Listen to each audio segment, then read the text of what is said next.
Mientras la Unión Soviética colapsaba por ahí de 1989 hasta llegar a los años 90, China continuaba con un comunismo muy al estilo de ganador asiático.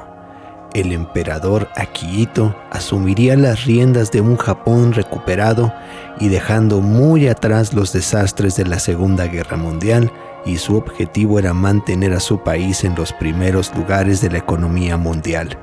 ¿Te gustaría saber cómo Japón se ha mantenido como potencia? Quédate aquí en Historia para Todos.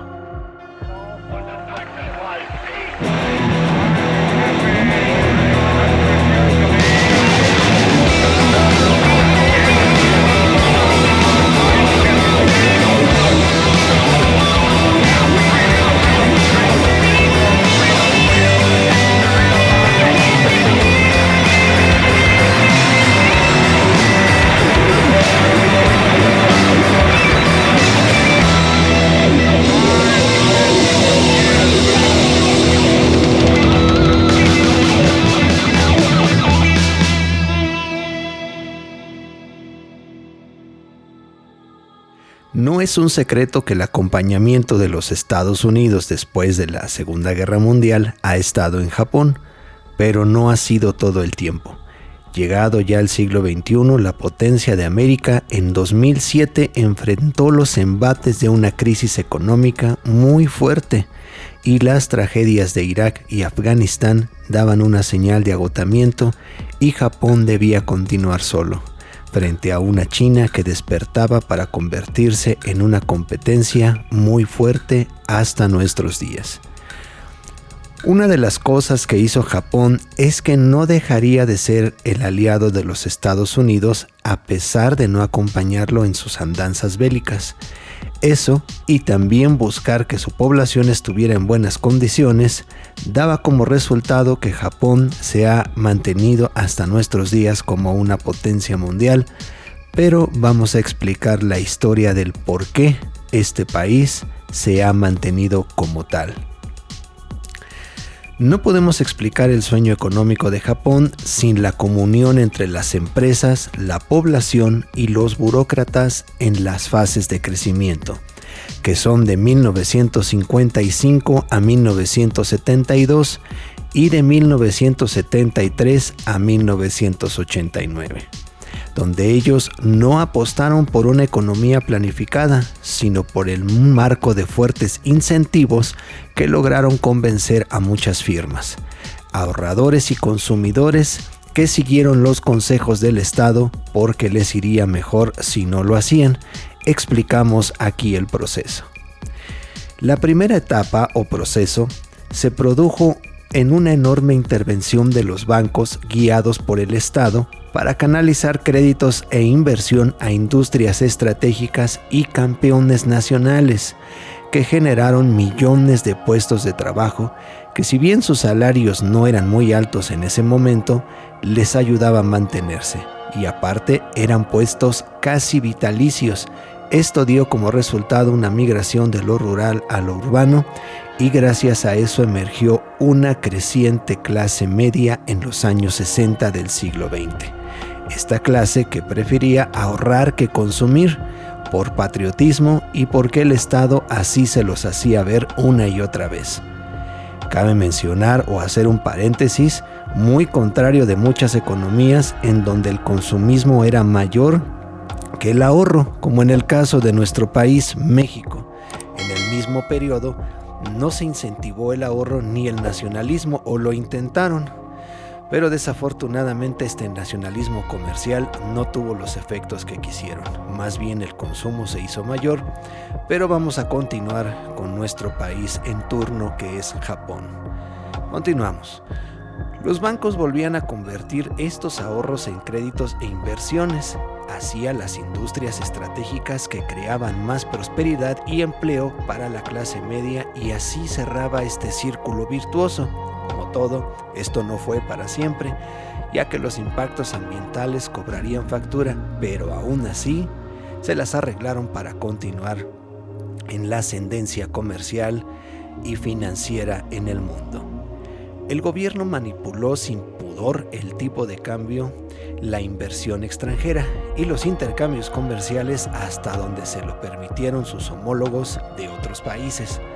Aunque usted no lo crea, los políticos devaluaron el yen todo lo que pudieron para facilitar las exportaciones, algo muy contrario en otros países que se han dado actualmente. Pero continuamos. En esta devaluación afectaban al mercado de destino y como respuesta limitaban las importaciones y redujeron la rentabilidad de los depósitos que tenían que pagar los bancos a sus clientes. Pero por otro lado, facilitaban las importaciones de materias primas y de productos extranjeros que la industria nipona quería imitar y vender más baratos con algunas mejoras. Esas importaciones y exportaciones fueron claves para aumentar la competencia y limitar el impacto de la población y, por supuesto, en la política. Se impusieron férreas cuotas sobre toda inversión extranjera que pudiera significar una competencia para los negocios japoneses y en cambio se ofrecían a las multinacionales instalarse en el país creando una sociedad conjunta en la que el inversor local tuviera la mayoría de las acciones y las empresas niponas pudieran aprender y copiar más fácilmente los procesos de sus rivales. Cuando las cosas fueron excelentes en este periodo de los 60 del siglo XX, las restricciones y discriminaciones sobre las inversiones y las importaciones se aligeraron, pero continuaron. Al tiempo de esta prosperidad que tenía que pasar, los japoneses ya no eran tan ahorradores y se convirtieron en consumidores de los hogares, que fue el principal motor de la economía nacional. Esta primera fase de prosperidad jamás se repetiría, pero sí aumentó la esperanza de vida en hombres de 11 años y 14 años en las mujeres. De la mano de la creciente educación, se triplicó en 1973, un año muy bueno para Japón y no tanto para el resto del mundo. Es decir, el 95% tenía una educación por arriba de muchos países que ni siquiera dispararon una bala en la Segunda Guerra Mundial. A estas alturas ya competían con países como Gran Bretaña. Nada mal para Japón, que en los años 70 del siglo XX.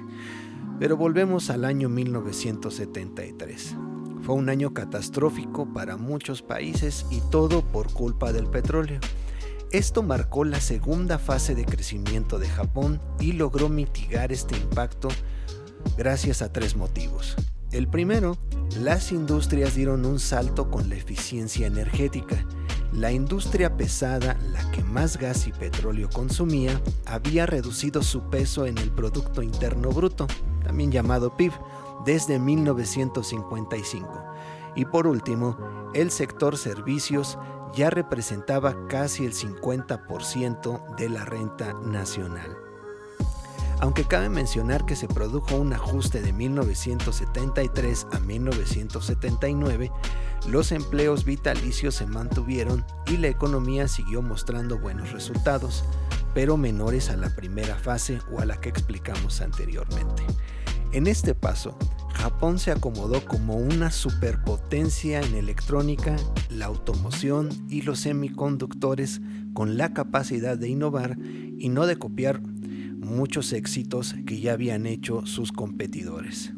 Está de más decir que en los años 80 no había producto japonés en electrónica que fuera superado. Estados Unidos tenía un poco de miedo al saber que este país estaba prosperando o que estaba ganando una guerra comercial, como igual lo tuvo actualmente con el país de China. Continuamos. Ya había quedado el pasado atrás del desastre de la Segunda Guerra Mundial y vendrían los años 80 y 90. Las grandes empresas niponas se habían acostumbrado a poner más atención a las relaciones con los empleados vitalicios, los proveedores y las instituciones que con sus propios balances. Cuando se reemplazaron en parte a los bancos por los mercados de capitales, las entidades financieras perdieron su capacidad de imponerles equilibrio y sobriedad en sus cuentas. El estallido de la burbuja sorprendería a las empresas con los pies de barro en Japón. Los bancos intentaron cubrir el vacío que les había dejado las grandes corporaciones asumiendo riesgos muy altos. Uno de ellos fue que en 1985 Japón aceptó la depreciación del dólar que impuso el Acuerdo de Plaza, que en su momento alimentó la revalorización del yen. Muchos de los que tenían dólares empezaron por cambiar esta divisa por yenes, comprando acciones del Nikkei o inmuebles en Tokio, ambos denominados en la moneda nipona. Podríamos pensar que eso es bueno en principio, pero Japón no lo sentía bien de esa manera y lo explicamos de manera muy general.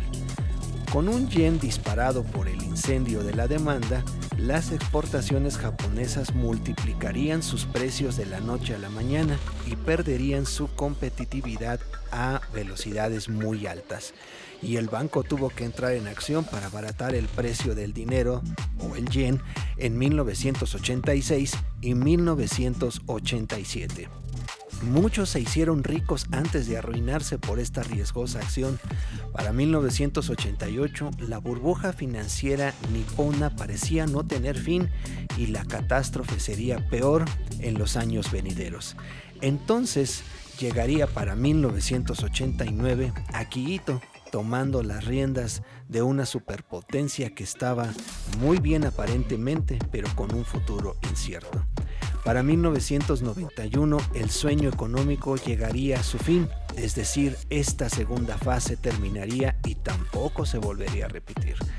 Gradualmente Japón empezó a perder fuerza en los mercados mundiales y desafortunadamente para el año 2015, es lo que estiman unos, algunos dicen después, otros antes, Japón dejaba de ser la segunda potencia mundial y el gigante dormido hasta ese entonces se convierte en la segunda potencia. ¿Quién es? Muy conocido por todos nosotros.